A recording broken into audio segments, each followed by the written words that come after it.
আমরা এখন যে আশঙ্কাটা করছি সবচেয়ে বেশি এখন সবচেয়ে ক্রুশিয়াল যে আগামী 2 ঘন্টা টাইম আছে, আড়াইটা থেকে বেলা 4 সাড়ে 4টা পর্যন্ত ইতিমধ্যে আমাদের প্রতিদ্বন্দ্বী প্রার্থী অধিকাংশ বড় বড় কেন্দ্রগুলোর চারপাশে নানা ধরনের তাদের লোকজন নেতাকর্মীদেরকে জড়ো করে একটা ভোটকে প্রভাবিত করার চেষ্টা করছে।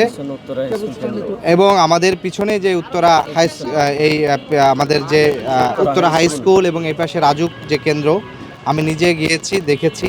সেখানে তারা অনেক বেশি লোকজন জড়ো করতেছে, বিভিন্ন ধরনের সন্ত্রাসীদেরকে তারা এখানে জড়ো করতেছে।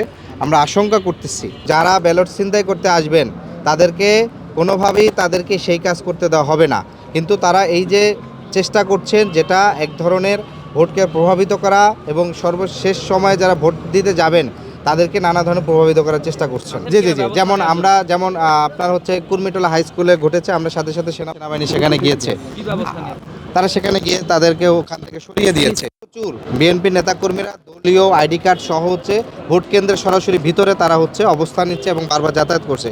সেটি সেনাবাহিনীকে অবহিত করেছি, তারা বলছে তাদের সাথে সাথে টহল পাঠাচ্ছে। এবং একই সাথে আমাদের বড়ুয়া উপজেলায় যেখানে আমাদের হচ্ছে হামলা হয়েছে সেখানেও সেনাবাহিনীকে অবহিত করার পর তারা গিয়েছে। সেনাবাহিনীর তৎপরতা। বসুন্ধরা ডায়াপেন্ট এখন আরো উন্নত।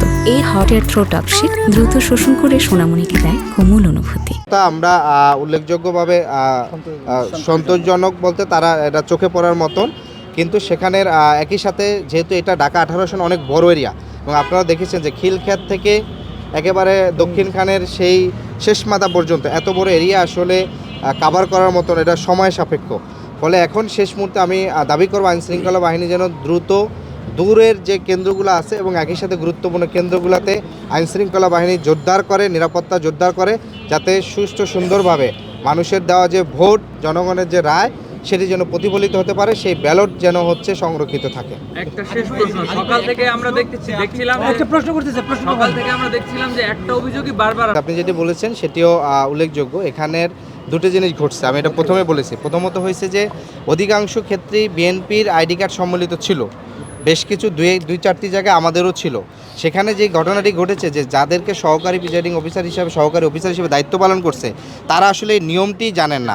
আমার মূল অভিযোগটা ছিল এটাও একটা, যে তাদের এই নিয়ম না জানার ফলে দেখা যে আমরা কিন্তু আমাদের অধিকাংশ পোলিং এজেন্টকে বলে দিচ্ছি যে আপনারা এটা ব্যবহার করবেন না দলীয়টা, তারপরেও 2-4 জন করেছে, সেটাও আমরা যে অস্বীকার করছি বিষয়টি সেরকম না। কিন্তু মানে 100 ভাগের 90 ক্ষেত্রেই তারা তাদের দলীয় আইডি কার্ড ব্যবহার করছেন এবং দলীয় আইডি কার্ড নিয়ে পুরো কেন্দ্রের ভিতর ঘোরাঘুরি করা, দলীয় জ্যাকেট পরিধান করে হচ্ছে শেষে এই জিনিসগুলো ঘটেছে, যেটা আসলে ভোটারদের এক ধরনের মনস্তাত্ত্বিক প্রভাবিত করার চেষ্টা করেছে।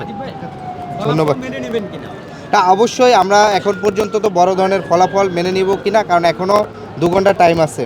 আর ঢাকা সিটি কর্পোরেশনের ভিতরে সবচেয়ে বেশি মানে এরিয়া কিংবা ঝুঁকিপূর্ণ কেন্দ্রগুলো হচ্ছে ঢাকা 18 আসনের। কারণ আমি এখনও শিওর না যেভাবে সন্ত্রাসীদেরকে বড় বড় কেন্দ্রগুলোর চারপাশে এবং একই সাথে দূরের যে কেন্দ্রগুলো গিয়েছিলাম সেখানে এবং হচ্ছে সেখানে যেতে আসতেই হচ্ছে 2-4 ঘন্টা, আপনাদের এখানেও প্রায় 20 মিনিট লেট হয়েছে, কিন্তু এটার কারণে আমি পৌঁছাতে পারিনি।